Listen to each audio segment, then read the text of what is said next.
Hi అండి. ఈరోజు మన వీడియోలో నేను పాలక్ రైస్ రెసిపీని చూపించబోతున్నాను. ఇది లంచ్ బాక్స్ రెసిపీకి చాలా బాగుంటుంది. అంతేకాదు టేస్ట్ కూడా చాలా సూపర్గా ఉంటుంది. అయితే లేట్ ఎందుకు వీడియోలోకి వెళ్ళిపోదామా. దానికోసం ముందుగా నేను ఒక గిన్నెలో ఒక 3 కప్స్ వాటర్ యాడ్ చేసుకొని అందులోకి హాఫ్ స్పూను ఉప్పు అలాగే హాఫ్ స్పూను పంచదార వేసుకొని ఇలా మెల్ట్ చేసుకుంటున్నాను. ఆ తర్వాత అందులోకి 3 కట్టలు పాలకూరని ఇలా కడిగి చక్కగా మరిగించుకుంటున్నానండి. 1 నిమిషం వరకు మరిగితే సరిపోతుంది. ఆ తర్వాత నేను వీటిని చల్లనీళ్ళలో వేసుకుంటున్నాను. ఉప్పు పంచదార వేయడం మూలంగా పాలకూరకి కలర్ అనేది చేంజ్ అవ్వదండి. సో అందుకనే నేను యాడ్ చేసుకున్నాను.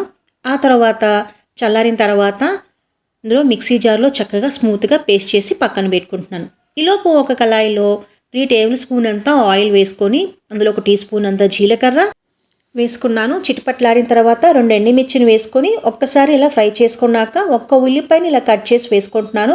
అది కూడా కొంచెం పెద్దగానే కట్ చేసుకున్నానండి. ఇలా ఒక్కసారి ఫ్రై చేసుకుంటున్నాను. పూర్తిగా మగ్గనవసరం లేదండి ఉల్లిపాయ అనేది.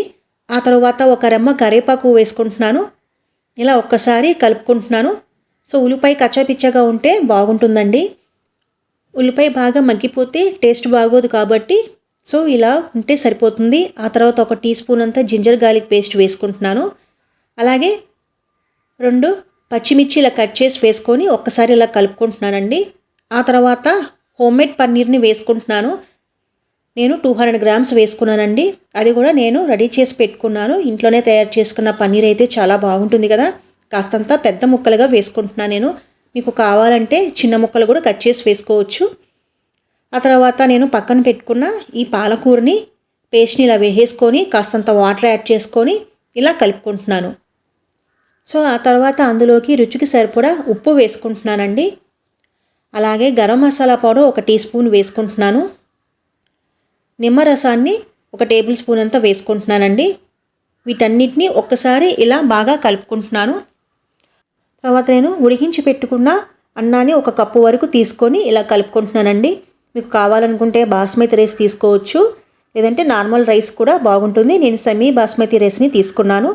సో ఏ రైస్తో చేసినా కూడా ఈ రెసిపీ అనేది చాలా బాగుంటుందండి. సో చివరిగా నేను 2 టేబుల్ స్పూన్ల నెయ్యి వేసుకుంటున్నాను. ఒక్కసారి ఇలా కలుపుకుంటున్నానండి. సో అంతే, రెడీ అయిపోయింది కదా. ఇప్పుడు నేను తీసి ఒక బౌల్లో సర్వ్ చేసేసుకుంటున్నాను. అంతేనండి, రెసిపీ అనేది చాలా సింపుల్. అంతేకాదు తప్పకుండా రెసిపీని ట్రై చేయండి.